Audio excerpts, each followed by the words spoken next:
अच्छा बच्चों, अब आ जाओ थर्ड में। थर्ड हमारा पार्ट क्या था? 18x minus x square minus 77 is greater then 0। तो इसको राइट हैंड साइड में ले जाएंगे तो x square minus 18x plus 77 is less than 0। तो यहाँ से हमें क्या मिल गया? X square minus 11x minus 7x plus 77 is less than 0। तो ये हो गया x माइनस 11 और ये हो गया x minus 7 less than 0। Quadratic है तो लेस देन 0 है तो बिटवीन द रूट्स, तो 7 से 11 हो गया। ये हमारा थर्ड हो गया। अब फर्स्ट सेकंड थर्ड का हमें क्या लेना है? इंटरसेक्शन। एक बार मैं लिख लेता हूं। फर्स्ट हमारा क्या है? फर्स्ट हमारा है, देखो फर्स्ट हमारा है x बिलोंग्स टू, हमारा फर्स्ट क्या है? x belongs to 8, 10। ये था हमारा फर्स्ट। सेकंड क्या है हमारे पास? सेकंड हमने लिया है x belongs to 9 minus root 3 से 9 प्लस रूट 3। ये हमारा सेकंड है। और थर्ड अभी हमने क्या निकाला? थर्ड हमने निकाला x बिलोंग्स टू 7 to 11। ठीक है, अब इन तीनों का इंटरसेक्शन ले लेते। तो 9 माइनस रूट 3 कैसा नंबर होगा? 9 में से 1 सब्ट्रैक्ट करेंगे तो 8 होगा, बट रूट 3 तो 1.732 होगा ना, तो ये 7 पॉइंट समथिंग होगा। तो 7 से ग्रेटर बट 8 से स्मॉलर, तो 7 पहले होगा, 9 माइनस रूट 3 बाद में होगा, 8 यहाँ होगा, 10 यहाँ होगा, 11 यहाँ होगा। नहीं, 11 से पहले ये होगा 9 प्लस रूट 3, 10 पॉइंट समथिंग, तो उसके बाद होगा 9 प्लस रूट 3, 11 यहाँ होगा। ठीक है, पहला क्या बोल रहा है? 8 से 10, तो 8 से 10 ले लिया। दूसरा क्या बोल रहा है? 9 माइनस रूट 3 से लेके 9 प्लस रूट 3 ले लिया। तीसरा क्या बोल रहा है? 7 से 11, तो 7 से 11 ले लिया। कॉमन क्या मिल रहा है? 8 to 10। तो हमारा x बिलोंग्स टू क्या हो गया? 8 to 10। तो यहां से हमें क्या पता चला? डोमेन ऑफ द फंक्शन क्या हो गया? 8 to 10। यही हमारा आंसर आ गया। ठीक है, देख लो, यही आंसर आ गया हमारा 8 to 10। ठीक है, अब आ जाओ क्वेश्चन नंबर 5 में। क्वेश्चन नंबर 5 क्या बोल रहा है? Find the domain of the real function F x defined by. Domain निकालना हमें इस रियल फंक्शन एफ एक्स का। तो एफ एक्स क्या गिवन है हमारे पास? सॉल्यूशन देखो इसका। हमारे पास एफ एक्स क्या गिवन है? एफ एक्स गिवन है root under 1 minus mod x upon 2 minus mod x. हमें क्या चाहिए? डोमेन चाहिए। तो हम क्या लिखेंगे? For f x to be defined. F x को डिफाइंड होने के लिए 1 minus mod x upon 2 minus mod x is greater than equals to 0। Minus minus common लेके ना न्यूमरेटर डिनोमिनेटर से कैंसिल कर दिया, तो हमें क्या मिल गया? Mod x minus 1 upon mod x minus 2 is greater than equals to 0। हमने मान लिया लेट मॉड एक्स को हमने अल्फा बोल दिया, तो हमें क्या मिल गया? Alpha minus 1 upon alpha minus 2 is greater than equals to 0। तो इसका साइन स्कीम क्या होगा? यहाँ 1, यहाँ 2, यहाँ 1, यहाँ 2, तो इक्वल्स टू 0 है। तो इसका मतलब जो रूट न्यूमरेटर से आएगा उसको कंसीडर करेंगे, डिनोमिनेटर के रूट को तो कभी नहीं कंसीडर करते हैं। फिर ग्रेटर देन 0 तो आउटसाइड द रूट 1 या 1 से लेस। तो हमें क्या मिल गया? अल्फा जो होगा वो लेस देन इक्वल्स टू 1 होगा, और होगा बीच में याद रखना, और एंड नहीं होगा। अल्फा क्या होगा? Greater than 2। अल्फा क्या हमारा? Mod x less than equals to 1, और क्या होगा? Mod x is greater than 2। ऐसे हो गया। तो मॉड एक्स लेस देन 1, तो इस क्या हो गया? X is lies between -1 to 1, और यहाँ पे एक्स इज लेस देन -2, और ठीक है एक्स इज ग्रेटर देन 2। तो यही फंक्शन का डोमेन हो गया। तो इसको देख लेते हैं। यूनियन लेना है। यहाँ पे ध्यान रखो, ये जो है ना हमारे पास, ये क्या होगा? इसमें x is less than equals to 1 या alpha is less than equals to 1, and नहीं बोलेंगे। एंड कब होता? जब दो रूट के बीच में होता। तो यहां पे क्या बोलेंगे? Alpha is less than equals to 1 और alpha is greater than 2। Alpha किसके इक्वल है? मॉड एक्स के। तो mod x is less than equals to 1 और mod x is greater than 2, ऐसे बोलेंगे। ठीक है, तो अब यूनियन ले लेना है। सबसे छोटा -2, उसके बाद -1, फिर 1, फिर 2। ये क्या बोल रहा है? -2 से छोटा छोटा, 2 से बड़ा, और ये क्या बोल रहा है? -1 से 1 के बीच में। तो हमें क्या लेना है? इंटरसेक्शन नहीं लेना, हमें क्या चाहिए? यूनियन चाहिए। तो हमें अगर यूनियन चाहिए तो फिर क्या हो जाएगा? x belongs to -∞ to -2 union, ये तो भी क्लोज भी है,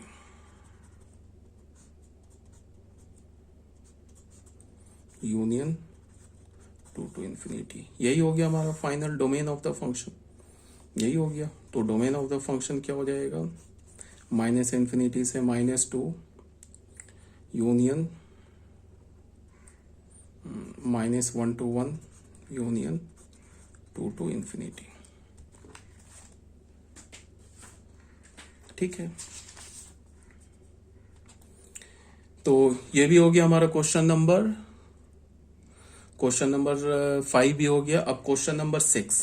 क्वेश्चन नंबर 6 है डू इट योरसेल्फ। देखो ये डिफरेंट डिफरेंट फंक्शंस दे रखे हैं और सबका मैंने आंसर लिख दिया है। ठीक है, टोटल 7 फंक्शंस है। इसको सॉल्व करना, इस क्वेश्चन को सॉल्व करना। ये थोड़ा बढ़िया क्वेश्चन है, ये भी बढ़िया क्वेश्चन है, इसको भी सॉल्व करना है। सारे अच्छे क्वेश्चन इसमें, इसको सॉल्व करना है। ये आंसर दे रखा है, अगर नहीं सॉल्व होता है तो फिर मुझसे पूछना, फिर मैं बताऊंगा। ठीक है, आप मुझसे जब हमारी क्लास होती है उस क्लास में पूछ लेना। नहीं सॉल्व होता है, पहले ट्राई करना खुद से सॉल्व करने का। अगर नहीं सॉल्व होता है तुमसे तो फिर पूछ लेना। अब आई थिंक ये खत्म हो गया क्या?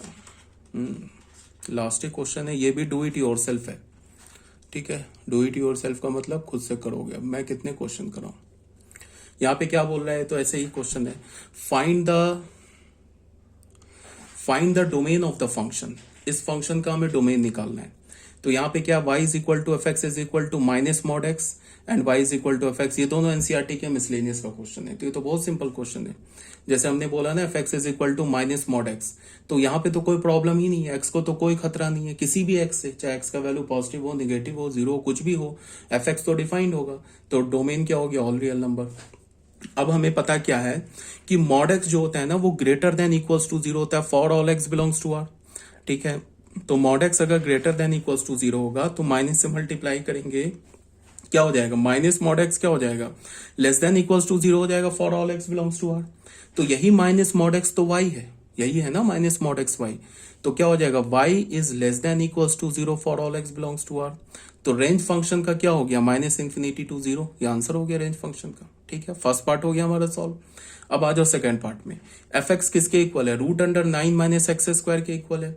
अब हमने क्या बोला? For f x to be defined, f x को डिफाइंड होने के लिए 9 माइनस एक्स स्क्वायर को क्या होना होगा? Greater than equals to 0। जो स्क्वायर रूट के अंदर लिखा है उसे क्या होना होगा? 9 minus x square greater than equals to 0। फिर हमने क्या किया? दोनों साइड माइनस मल्टीप्लाई किया, तो एक्स स्क्वायर क्या हो गया? Less than equals to 9। तो फिर ये क्या हमारा क्वाड्रेटिक है, तो बिटवीन द रूट्स होगा, तो -3 से 3 आ गया। तो डोमेन फंक्शन का क्या हो गया? -3 से 3। बट ठीक है, ये डोमेन हो गया, कोई प्रॉब्लम नहीं है। उसके बाद देखो क्या है, एफ एक्स किसके इक्वल है? √9 माइनस एक्स स्क्वायर के। ये किसके इक्वल है? वाई के। अब हमने दोनों साइड रेंज निकालने के लिए कर रहे हैं। रेंज के लिए हम क्या कर रहे हैं? दोनों साइड स्क्वायरिंग किया, तो वाई स्क्वायर किसके इक्वल हो गया? 9 माइनस एक्स स्क्वायर के। एक्स स्क्वायर किसके इक्वल हो गया? 9 माइनस वाई स्क्वायर के। तो x की वैल्यू क्या हो गई? ±√9 माइनस वाई स्क्वायर। अब इस x को डिफाइंड होने के लिए, इस x को डिफाइंड होने के लिए 9 माइनस वाई स्क्वायर को क्या होना है? Greater than equals to 0। तो यहां से हमें क्या मिल गया? Y square is less than equals to 9। तो यहां से क्या मिल गया? y belongs to -3,3। y किसका एलिमेंट होगा? -3,3। बट देखो y यहां से जाके देखो, y तो हमारा पॉजिटिव है ना, ये जो एफ एक्स है ना यही तो y है, ये पॉजिटिव है। तुम x का वैल्यू कुछ भी डालो, x का वैल्यू तुम कुछ भी डालो, y जो बाहर निकल के आएगा वो पॉजिटिव होगा तो 0 होगा, निगेटिव नहीं हो सकता। हम लोग, मैंने जब रेंज तुम्हें बताया था तो रेंज में क्या बोला था कि हमें उस x को देखना है, सॉरी हाँ उस x को देखना है जिसके लिए y डिफाइंड हो। अगर तुम देखो है क्या कि इसको तुम ध्यान से देखो, इस वाले क्वेश्चन को ये ध्यान से देखो, ये ऊपर नीचे सब भूल जाओ, सिर्फ इसी इक्वेशन को देखो। अगर इस इक्वेशन को x को डिफाइंड होना है, ये x तो लिख के नहीं आ रहा है ना ऊपर से कि मैं डोमेन हूं इसका, हम तो इस इक्वेशन को इंडिविजुअल सॉल्व कर रहे हैं ना, इस इक्वेशन को हम इंडिविजुअल सॉल्व कर रहे हैं, ठीक है। x को अंदर खुद में तो नहीं पता है कि मैं इस फंक्शन का डोमेन हूं, मैं तो इसको इस क्या बोलते हैं, इस फंक्शन को सॉल्व कर रहे हैं। तो इस फंक्शन को सॉल्व करने के लिए हमने क्या बोला कि x कब डिफाइंड होगा, जब 9 माइनस वाई स्क्वायर क्या हो, ग्रेटर देन इक्वल्स टू 0। तो y का ये रेंज आ गया। अब सिर्फ तुम अगर इसी क्वेश्चन पे आते हो, ऊपर सब भूल जाओ, सिर्फ इसी क्वेश्चन को देखो, तो तुम बड़े आराम से y का वैल्यू -3 से 3 ले सकते हो। उसके लिए x डिफाइंड होगा, हमने गलती कहीं नहीं की है। इन सब को तुम कट करो, सिर्फ यहां से देखो। अगर मैं बोलूं कि x को डिफाइंड होने के लिए y का वैल्यू -3 से 3 के बीच में होगा, कुछ भी तुम y का वैल्यू -3 से 3 के बीच में डालो, इंक्लूडिंग -3 इंक्लूडिंग 3, x डिफाइंड आ जाएगा, x को कोई प्रॉब्लम नहीं है।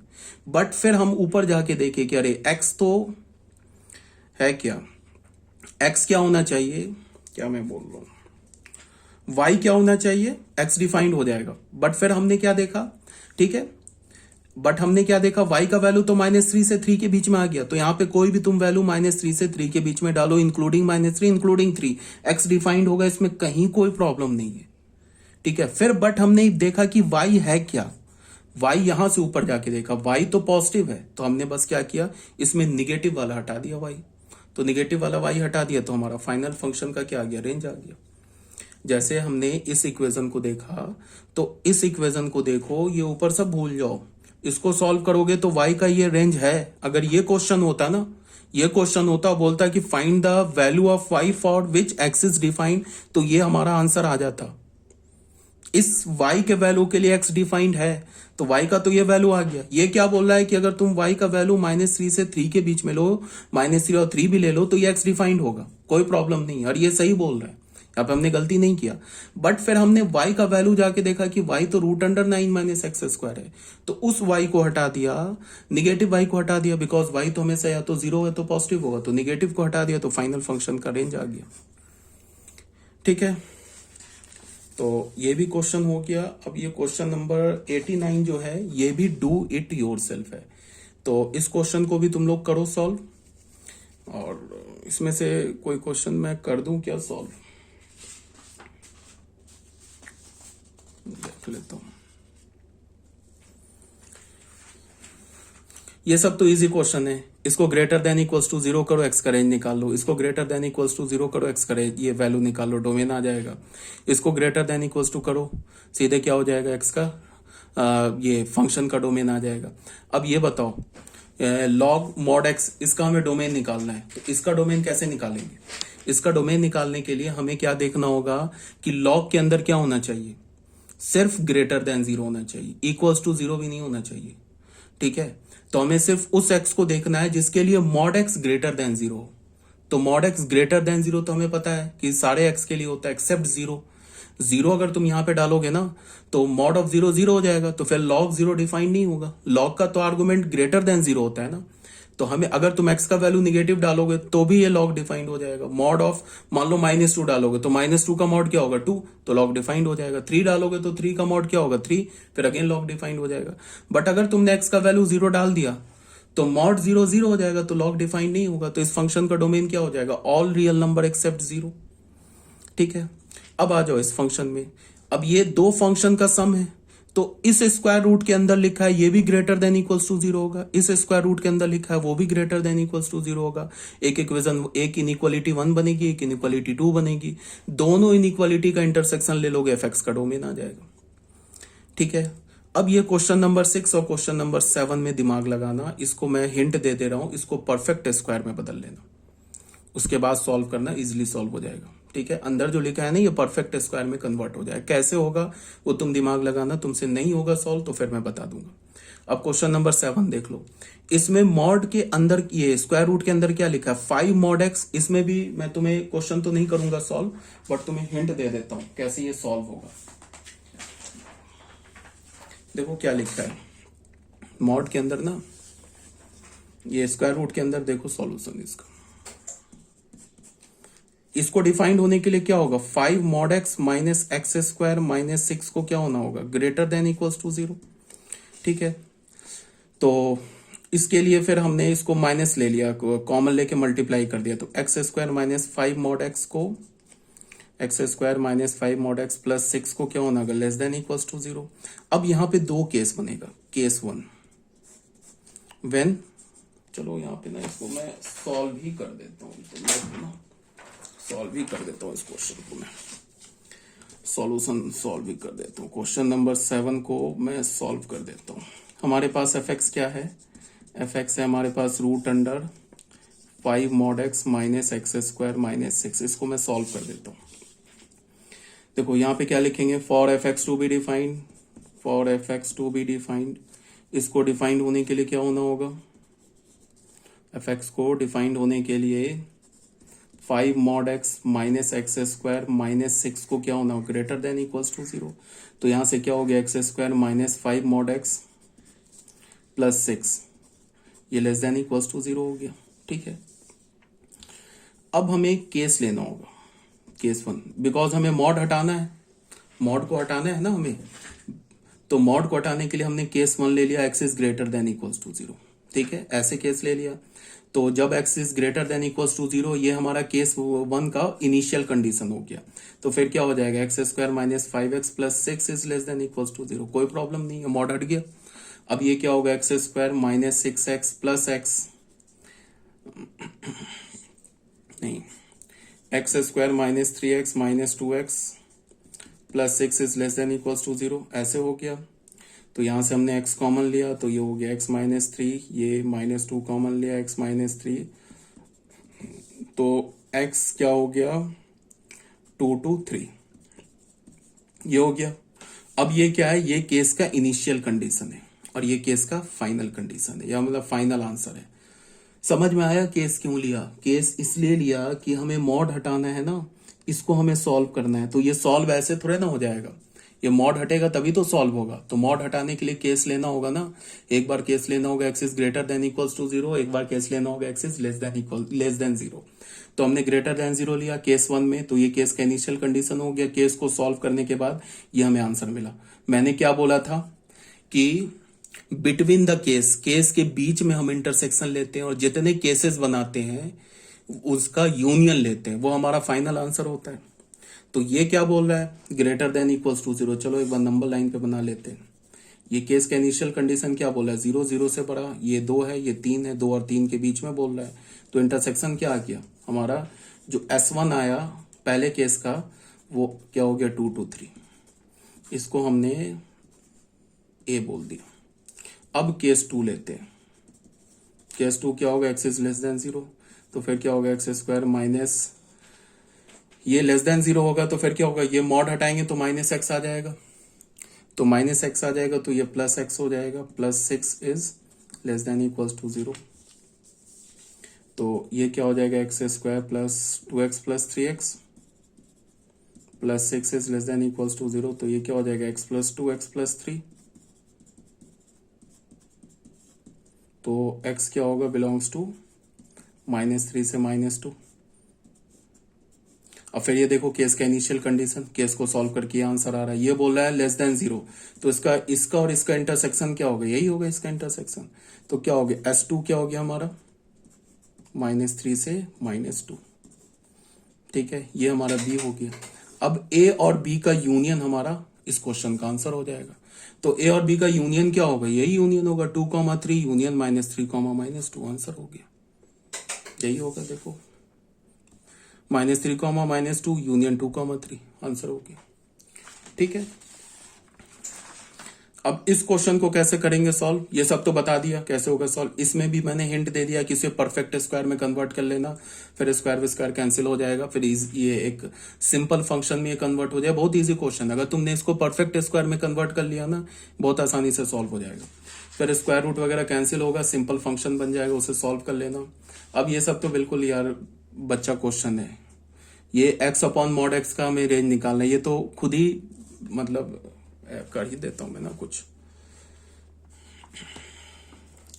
जैसे हमारे पास एफ एक्स क्या दे रखा है, x अपॉन मॉड x है, इसका रेंज निकालना है। इसको तो मैं ऐसे ही रेंज निकल जाएगा, एक्स अपॉन एक्स बोल दिया, 1 बोल दिया, क्या होगा, x is greater then 0। Because x को इक्वल्स टू 0 क्यों नहीं लेंगे, बिकॉज डिनोमिनेटर में एक्स है। और एक्स अपॉन माइनस एक्स होगा, -1 होगा, कब होगा, when x is less than 0। Equals to 0 तो ले ही नहीं सकते, तो हमारे पास एफ एक्स क्या हो गया, एफ एक्स हो गया 1 कब, when x is greater then 0। -1 कब हो गया, व्हेन एक्स इज लेस। अच्छा ये क्या बोला, रेंज ही तो बोला, ठीक है। तो रेंज फंक्शन का क्या हो गया, बस दो ही आया, -1 और 1। और डोमेन फंक्शन का क्या हो गया, ऑल रियल नंबर एक्सेप्ट 0। ये फंक्शन का क्या हो गया, डोमेन हो गया। देख लो एक्स का वैल्यू 0 लोगे ना तो ये फंक्शन डिफाइन नहीं होगा, ठीक है। तो रियल नंबर से 0 हटा दिया, या ग्रेटर देन 0 लेंगे, मॉड हट जाएगा, एक्स अपॉन एक्स 1 हो जाएगा, ठीक है। तो इसका मतलब क्या है कि अगर तुम एक्स का वैल्यू पॉजिटिव लेते हो ना तो एफ एक्स वाई का वैल्यू 1 मिलेगा सारे पॉजिटिव रियल नंबर के लिए। और अगर तुम एक्स का वैल्यू निगेटिव लेते हो तो वाई का वैल्यू -1 होगा सारे निगेटिव रियल नंबर के लिए। 0 पे तो डिफाइंड ही नहीं है। तो रेंज क्या आ रहा है, सिर्फ -1 और 1, तो रेंज हो गया। अब ये क्वेश्चन नंबर 2, क्वेश्चन नंबर 2 भी बहुत ईजी है, बस ऐसे ही सेम टाइप का है। एफ एक्स क्या है हमारे पास, x+2 upon mod of x+2। इसको हम क्या लिख सकते हैं, इसको ऐसे लिख सकते हैं, x+2 upon mod of x+2 is equal to 1। कब, जब हमने x+2 को ग्रेटर देन इक्वल्स टू 0 बोला। इक्वल्स टू 0 नहीं होगा, इक्वल्स टू 0 पे तो x का वैल्यू -2 हो जाएगा, फंक्शन डिफाइन नहीं होगा। फिर हमने क्या बोला, x+2 upon minus of x+2, ये हो गया -1 कब, when x+2 is less than 0, ठीक है। तो एफ एक्स हमें क्या मिला, एफ एक्स मिला हमें जो x+2 upon mod of x+2 है, इसका हमें वैल्यू क्या मिला, 1 कब, when x is greater than -2, और -1 कब, when x is less then -2। x का वैल्यू -2 तो हो नहीं सकता, बिकॉज -2 पे फंक्शन डिफाइन नहीं होगा। तो अगर हम डोमेन फंक्शन की बात करें तो ऑल रियल नंबर एक्सेप्ट -2, और रेंज फंक्शन की बात करें तो फिर ये क्या होगा, -1, ये रेंज हो गया, ये डोमेन हो गया, ठीक है। अब ये क्वेश्चन नंबर 3 में आ जाओ। 3 में फिर हमें क्या करना होगा, रेंज निकालना है। तो रेंज निकालने के लिए दिमाग लगाना, 3 में क्या होगा, मैंने रेंज लिख रखा है, ठीक है। ये क्वेश्चन नंबर 9 सॉल्व कर लें तो बहुत ईजी क्वेश्चन है। x की जगह x+y डालोगे ना तो ये x की जगह जहां दिख रहा है x+y डाल दो, फिर यहाँ पे x की जगह x-y डाल दो, कैलकुलेट करो, दोनों को मल्टीप्लाई करो, थोड़ा सा कैलकुलेशन बढ़ जाएगा, आंसर आ जाएगा, ठीक है। तो मैं क्या बोल रहा हूँ कि 11th क्लास का जो फंक्शंस एंड रिलेशंस है वो तुम लोग का क्या हो जाएगा, तुम लोग का कंप्लीट हो गया, ठीक है। 11th क्लास की बात बता रहा हूँ। अब 12th क्लास का अब शुरू हो रहा है। तो अब ये जो हमारा है ये लास्ट तुम लोग का वीडियो है 11th क्लास के लिए, इसके बाद तुम्हें कोई वीडियो नहीं मिलेगा। 12th क्लास के लिए क्या है, इसके बाद उन्हें PDF में सेंड करूंगा, फंक्शन का PDF नंबर 5 और उसके कॉरस्पॉन्डिंग वीडियो लेक्चर, 1 या 2 मैक्सिमम PDF में तुम्हारा 12th का बोर्ड कंप्लीट हो जाएगा। बट जो जेई मेंस एडवांस में तो काफ़ी टाइम लगेगा फंक्शन में, तो उसके लिए क्या करना है कि 12th के लिए मैंने क्या बोला है कि मैं ITF स्टार्ट कर दूंगा, ठीक है। ITF के साथ साथ फंक्शन लेके चलेंगे।